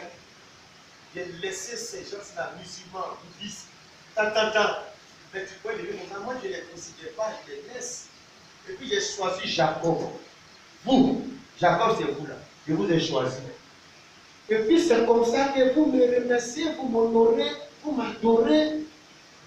Vous les sacrificateurs, vous les enfants de Dieu, vous, avec la santé que je vous ai donnée, pendant qu'il y a des femmes qui ne pas d'enfants, vous avez des enfants. Pendant qu'il y a des gens au Chili, vous avez la bonne santé. Et puis je les fais par amour. En retour, c'est comme ça que tu considères Dieu, tu adores Dieu. Non, la Bible dit la femme qui avait la paix des soins était malade. En venant, elle avait une disposition où elle a mis Dieu au-dessus de tout. Et le Seigneur a béni la visiter. Mais les soldats, c'est les gens de foutaise. Ils insultaient Dieu sans savoir. Les choses spirituelles, les choses sacrées. Ils ont commencé à analyser, critiquer ça, jouer avec, taper ça avec les pieds, faire jeu, tirer au sort, rire, s'amuser. C'est l'amusement. Alléluia. Lisez un autre passage encore. Non, Lévitique 26, verset 14 a dit, frère, le Seigneur veut que nous soyons sauvés, mais ça dépend de ta manière, de t'approcher du Seigneur, d'adorer le Seigneur, de faire les choses du Seigneur. C'est en fonction de ça que Dieu te bénit, t'élève. Nos patrons, nos mamans qui existent au village là, Dieu veut qu'on les respecte. C'est-à-dire que c'est l'école de Dieu pour nous apprendre déjà à respecter les autorités, les parents. Pour que ce soit l'école, avant de venir à l'église, Dieu nous a appris à respecter les choses. Parce que quand tu vas à l'église, tu découvres que derrière ton père, c'est tout ton père qui est dans les cieux. Donc à la maison, tu apprends à respecter ça. Parce que demain, tu vas découvrir que Dieu est très digne d'être respecté. Ça, c'est l'école de Dieu. Le professeur respecté, le commissaire, le policier. Les gendarmes, quand tu le vois, les militaires, c'est l'école de Dieu parce que la Bible c'est l'Éternel qui est l'Éternel des armées. Mais quand tu vois un militaire, mais tu as un respect. On dit le Dieu qui t'adore, il est l'Éternel des armées. Ah! Là au Seigneur, si le président de la République venait ici, regarde tout le quartier sera mouvement. Regarde les décorations des militaires, regarde. Si le Seigneur Jésus-Christ venait aujourd'hui, Oh, Jésus ne viendra pas comme un président vient. Quand il est venu sur la terre, il est venu comme un saint homme, il est venu dans une crèche. Comme il est venu comme ça, la Bible, il n'y avait pas de place pour lui dans l'hôtellerie. Parce qu'il n'y avait pas de sirènes, de chats, il n'y avait pas d'anges. Mais la révélation est venue chez les bergers. Ils ont découvert que le roi des Juifs, les mages, le roi des Juifs, ils sont allés se prosterner devant le petit enfant. C'est par révélation, mon frère, que tu peux reconnaître les choses de Dieu pour les respecter, pour adorer le Seigneur. Le petit verset 14 à 18, frère, on lit ça rapidement. Nous allons prier le Seigneur. Il faut te convertir au Seigneur. Je dis, mais va à l'église, va à l'église. Non, souvent on va à l'église avec tous les déchets de mauvaise adoration. On est en train de dire qu'il faut changer de ta manière d'aller à l'église et d'adorer le Seigneur. Quand Jésus a dit à la femme samaritaine de Chantal, que Dieu cherche les vrais adorateurs. Le petit verset 14 à 18. Oui, lis. Lévitique verset 14 à 18. Mais si vous ne m'écoutez point, Oui, et ne mettez point en pratique tous ces commandements, c'est ça. si vous méprisez mes lois, Si vous méprisez mes lois, et si votre âme a honoré les ordonnances, vous avez honoré les ordonnances de Dieu, vous méprisez la parole de Dieu, oui. en sorte que vous ne pratiquez point Oui, tous mes commandements, c'est ça. et que vous rompiez mon alliance, Oui, voici alors c'est ça. ce que je vous ferai. Amen. J'enverrai sur vous la terreur, Oui. la consomption. Tu peux laisser cela même, on n'a pas de temps. Dieu te dit, si vous méprisez ma parole, vous méprisez les choses de Dieu, vous ouvrez la porte aux démons pour m'atteindre. Mépriser les choses de Dieu, ça tire la malédiction. Ça donne la force à Satan de te détruire. Nombre 14, 23 à 24. David devant Goliath. Ah, il dit que, mais qui est celui-là pour insulter le nom de l'Éternel? Pour lui, le nom de Dieu doit être élevé. On va défendre le Dieu. On ne sait pas pour lui, il est digne. Mais les enfants devaient quitter les Saül. Non. Si on insultait les papas, ils allaient se battre. Si on insultait les mamans, ils allaient se battre. Mais comme on insulte l'Éternel, ça veut dire David dit non.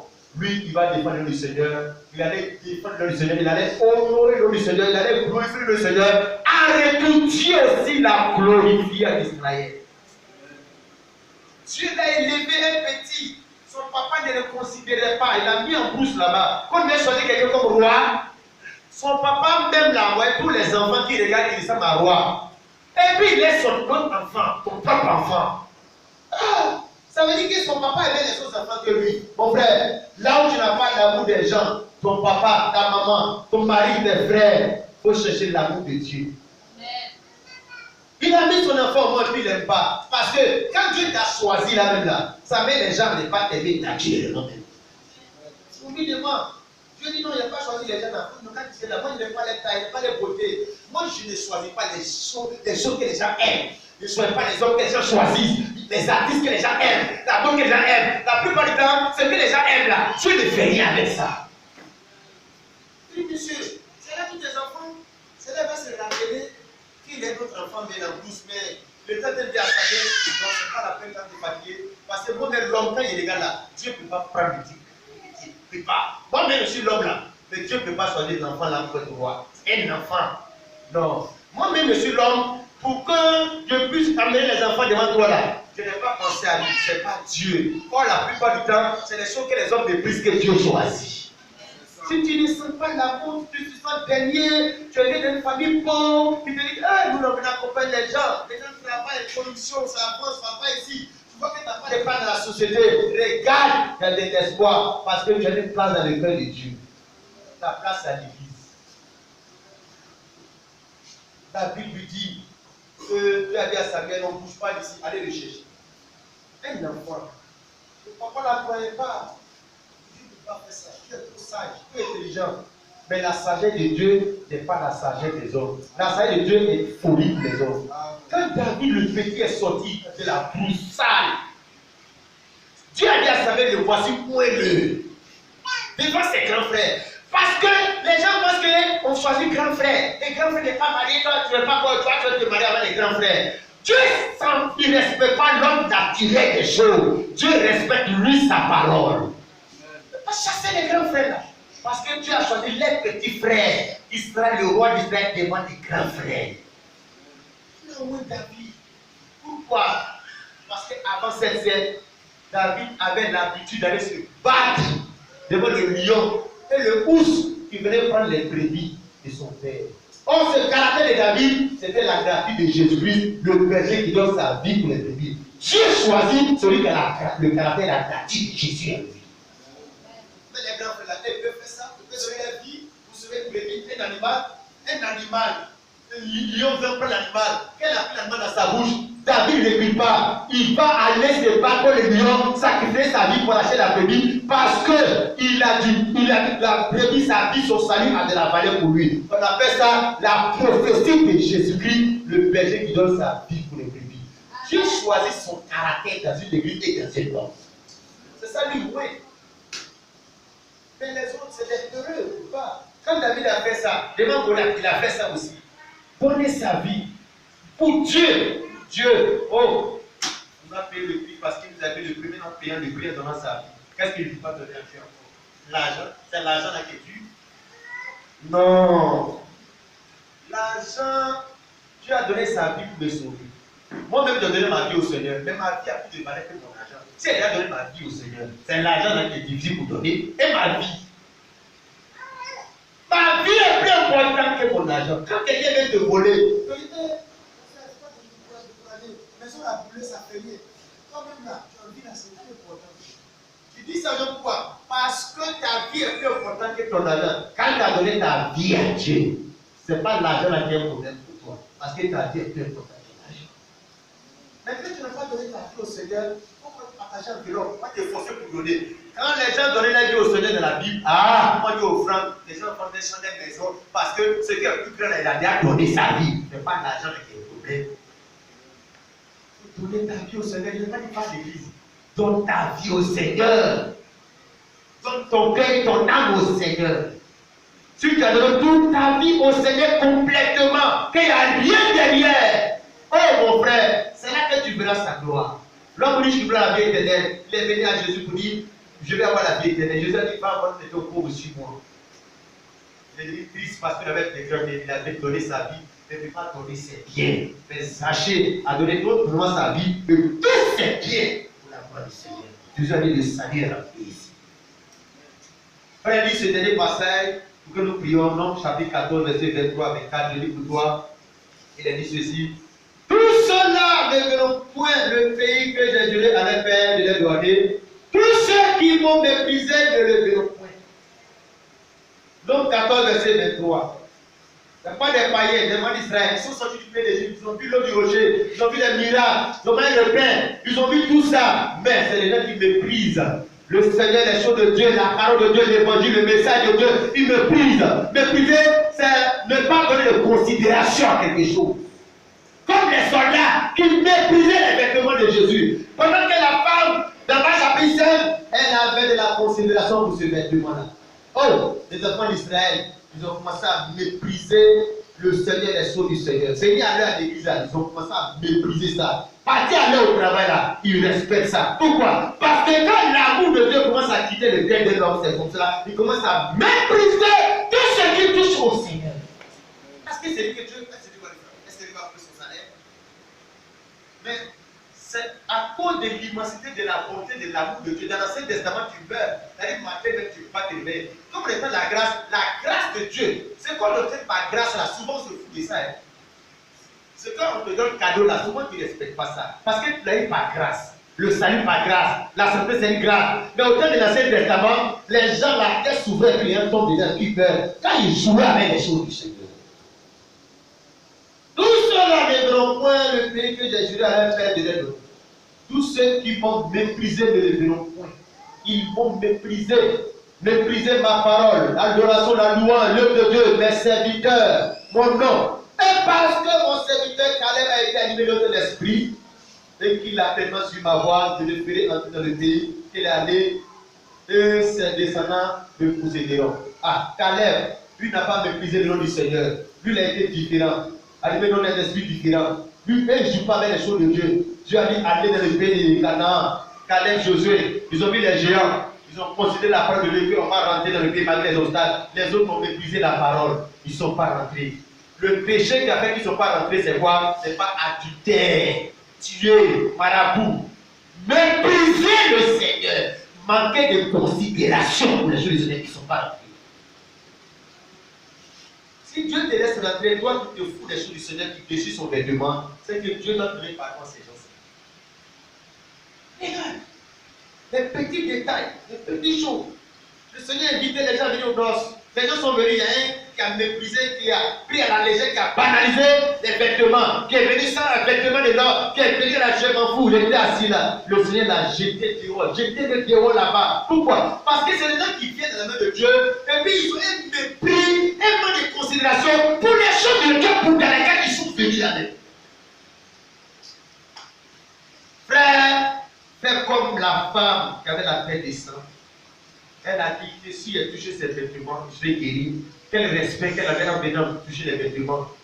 Quand elle est venue toucher les vêtements avec honneur, gloire, avec respect, adoration, louange, les vêtements du salut, de louange. Jésus a dit qui m'a touché. Elle a dit que c'était elle. Et Jésus a dit, ma fille, ta foi t'a sauvée, va en paix. Elle est retournée en bonne santé. C'est ta façon de t'approcher de Dieu qui détermine ta spiritualité. Ta façon de venir dans la maison de Dieu, ta façon d'être chrétien à l'école, à la maison, c'est ça qui montre que tu es sauvé. C'est ta façon de t'habiller qui montre que tu es sauvé, car le vêtement du salut est égal au vêtement de la louange. Loue le Seigneur avec ton corps, avec ton argent. Loue le Seigneur avec le temps que Dieu te donne. Le temps, c'est pour Dieu. Les enfants, là même, c'est pour Dieu. Tout ce que tu as et tu es là, c'est pour le Seigneur. Comment tu peux pas louer Dieu avec même le travail que tu as, le salaire que tu as? C'est le salaire, le travail que Dieu t'a donné sur la terre. Les cheveux, la beauté, le teint que Dieu t'a donné, la femme que Dieu t'a donnée, et puis les jeunes t'aiment et puis ils te courent après là. Regarde, il faut prendre pour louer le Seigneur parce que c'est Dieu qui t'a donné ce corps-là pour que tu le loues avec. Ne loue pas les péchés avec ça. Ne loue pas les démons avec ça. Tu vas prendre ce corps-là, le tatouer partout. Regarde ce que les gens font. Tu tatoues pour montrer. Non, regarde, il faut laisser la parole de Dieu tatouer ton âme et ton cœur. Frère, voilà ce qu'il te faut. Les gens sont en train de prendre la main de la belle 666 avant d'être matériel, en train de se matérialiser, mon frère, dans toutes les choses de façon invisible. Aujourd'hui, tout est devenu électronique. Un moment donné, l'argent comme ça, même là, dans la poche, le matériel là, tout sera électronique. Tout sera en train de se décider vers la main de la bête, avoir sur sa main et sur son front. La main de la bête, ça en train de se matérialiser au fur et à mesure. L'esprit de l'informatique, Internet, tu vois, tout est devenu informatisé maintenant. On va faire la fête. Jésus est la porte. Ce n'est plus le temps de jouer. Si tu fais partie des soldats qui se foutent des vêtements du Seigneur, regarde, répands-toi et deviens comme cette femme-là qui a su par révélation savoir s'approcher et toucher le vêtement là pour être sauvé. Car le salut est entre tes mains et à ta portée. Alléluia. Que le nom du Seigneur soit béni. Acclamons le Seigneur, frères et sœurs. Nous allons prier le Seigneur, demander sa grâce qui nous vienne en aide. Demandons le Seigneur de nous aider selon sa parole. Car nous voulons maintenant être des adorateurs qui savent adorer, s'approcher du Seigneur pour l'adorer, pour le louer, qui nous délivre de tout ce qui fait que nous n'avons pas de considération pour le Seigneur. Même prier à la maison seule, si tu ne considères pas ça, tu considères plus qu'on prie à l'église. Regarde, sois délivré de tout cela, des choses impures, le péché, le monde, ces choses-là qu'on fait la place de Dieu. Que le Seigneur aujourd'hui t'amène à changer de considération et d'accepter le Seigneur dans ton cœur. Que Dieu lui-même prenne la première place sur la place de ton papa, de ta maman, de ton mari. Que tu respectes bien. Maintenant, il est temps que tu donnes toute cette place donnée au Seigneur. Car la Bible dit Dieu est très dit de louanges, afin que toutes tes louanges soient pour le Seigneur. Et nous en avons au Seigneur.